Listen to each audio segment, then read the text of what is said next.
Hello YouTube, what is up? Eroktic here. In today's video I want to talk about the future of Escape from Tarkov. I want to talk about the things that I dislike and the things that I like. There is a lot of stuff to discuss, so let's just roll the intro.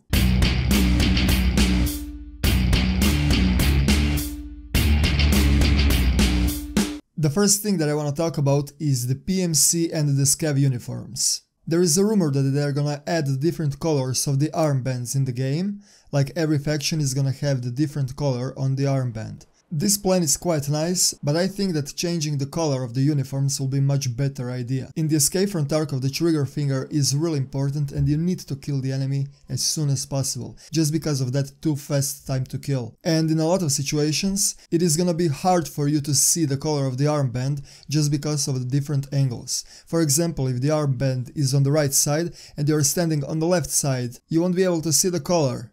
So changing the whole uniforms is much better idea. And it is quite simple. Since now you cannot change the uniforms, maybe they are planning that you'll be able to customize your uniforms, they can do that. But adding the static colors of the different factions should be a way to go. For example, the bears can only wear the green camo, USEC can only wear the blue camo, and if they are planning to add that you can change the different uniforms, you can change different themes, for example, wooden camo theme, urban camo theme, digital camo theme, and stuff like that. Even the solid colors will work. And for the Scavs, since they are the outlaws and they are just the scavengers, I was thinking about adding a blue jeans on them with, I don't know, brown jackets or brown shirts or brown camo jackets and stuff like that. So whenever you see the AI or the player, you know exactly which faction he is.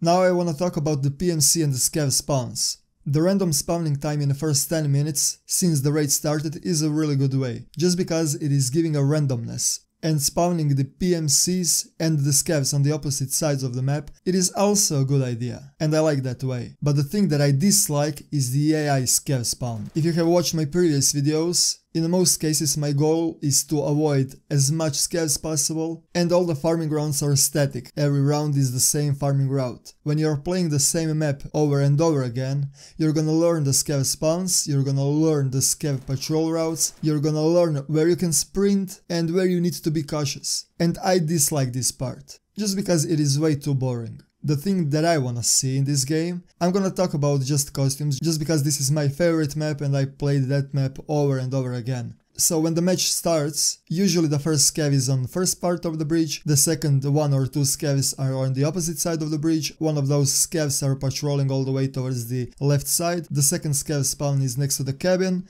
the third one is in the dorms, the fourth one is on the gas station, the fifth one is in the checkpoint, and so on and so forth. The thing that I noticed is you cannot spawn the checkpoint Scavs if the Scavs before are not killed, so I'm guessing the developers wanna increase the performance of the game, and that's why they are trying to give as less performance possible during the raid, to decrease the desync and to decrease the lag. But in the time when they polish the performance in the game, I'm suggesting that they should add the AI Scav spawns on the random locations. Sometimes the Scav is gonna be directly in the garage section on the beginning, sometimes it is gonna be in the red building, sometimes it is gonna spawn next to the double crates on the left side of the starting area, sometimes he's gonna spawn next to the rails, sometimes in the woods, you got a point. Just random spawns. And even if they're still struggling with the performance, usually the Scavs are gonna die, because the people will actually explore the first part of the area, we're gonna talk about that a little bit later. And since this Scav dies, they can just add more Scavs on the next parts of the map. And now I wanna talk about the waves of the AI spawns. I have already explained the waves, how AI Scavs are spawning. They are spawning on each section individually, and when you kill the Scav on this position, they're gonna just add more Scavs on the next stage of the map. But I'm disliking this part. The reason why is you can manipulate how the Scavs are gonna spawn. And by adding random spawn locations through all the map from the top to bottom, you will have to be more cautious. You won't be sprinting like a headless chicken, you'll be aware of each corner and each locations, and you're gonna check twice before you move in the next part of the map. map. It is gonna automatically deny the speed running through the map and rushing the objectives and rushing the item spawns, and it is gonna give that RNG element immersive and intense situations during the raid. The way how I wanna see the waves of the AI scavs is that the waves of the AI scavs should be with the scenario. For example, if there was a bloodbath in the garage section, when the scav AIs die on the first part of the map, the game is gonna roll the dice and maybe they're gonna send the next wave through the breach that is gonna try to visit the garage section and see what is up over there. Or the game is gonna roll the dice and the next wave of the scavs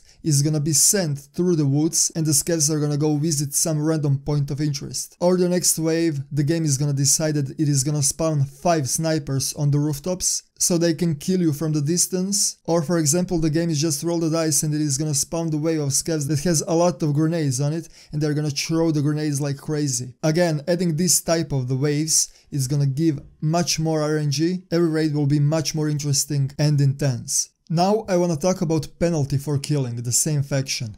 I have already talked about the colors so you can clearly see which faction is who, and if the PMC kills the another PMC, they should get the debuff immediately. The only good suggestion that I have heard is about jamming the gun. This is a really nice example, but there is much more different things that you can add. For example, insanity. There is a chance that if you kill your ally faction, you're gonna go insane and you're gonna get illusions. Sometimes you're gonna see a scav and you're gonna start to shoot at him, but he's not even there, and the other allies and the enemies can hear you. You're gonna start to do some random noises, or the next wave of the scavs that is gonna spawn is gonna try to hunt you down. Or if you're a good boy during the whole raid and on the extraction you kill the ally teammate and you loot him out, and on the extraction after loading time you figure out you left both of your guns inside of the map. The game just won't give you the items that you wanted to extract just because you killed somebody on the extraction site. And about the scav team kills, there was a comment on my YouTube video that had a really good point. Since you can play as a scav every hour, killing the friendly AI faction, it is gonna increase the timer for the next scav run. For example, if you kill 1 scav, it is gonna give you 1 hour extra penalty. If you kill 2 scavs, 4 hour extra penalty, and so forth. Because playing as a scav should be a unique way how to approach to the map, and having all these different scenarios in the map, when you have a different waves of spawning, you can also spawn with them. And you should just follow the script, wherever these scavs are going, you should also go.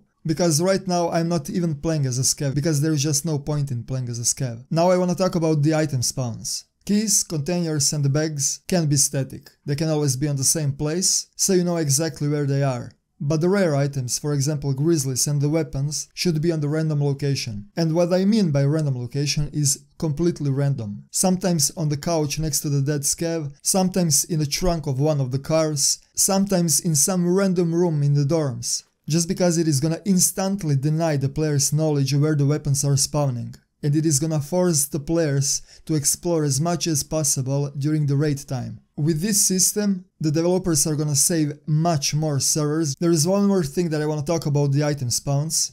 Green crates and the weapon crates. They should buff the hell out of those containers. They need to add weapon spawns inside, rare weapons and the fully modded weapons. But there is a catch. The green crates and the weapon crates are gonna be locked. And the way how to open those crates should be with the temporary keys that are spawning all around the map, and they are spawning inside of the inventory of the scavs. With this way you're gonna force players again to explore and to kill the opposite faction, to loot the keys so they can open those green crates and the weapon crates for really rare loot. However, on the extraction, those temporary keys are gonna be destroyed. The reason why is just because I'm the first person that is gonna discover the most efficient way how to farm those keys and just to hoard it out inside of your inventory, and then by bringing those keys inside of the different raid, for example during the nighttime when no one is playing. So those keys should be destroyed on the end of every raid. With this system, again, the events are gonna be more randomized and way more interesting. And it is gonna force you to stay as long as possible in the raid. But again, the longer you stay, there is a higher chance that you're gonna die and lose the items. And there is one and last thing that I wanna talk about: random points of interest. I have played a lot of games, and in every game, those random points of interest were a really big plus. The reason why is because it is breaking the same map over and over again, and it is gonna automatically give random events on the map. For example, random camps in the woods, random roadblocks, crashed helicopter sites, stranded boats, parked vehicles. Sometimes you're gonna stumble upon breached doors where you cannot usually enter. And again, those random points of interest can have a really rare loot inside, can have the waves of the AI scavs, can go visit this point of interest. If you're playing as a sniper and you spot the random point of interest, you can camp from the distance and wait what is gonna happen next over there. And they're gonna also add the quest items in a game. Adding the quest items in those random points of interest are gonna also create the unique raid every time. I think it is enough of rambling for now. Tell me your suggestions, tell me your thoughts about this, what I was saying. Thank you guys for watching and see you in the next one.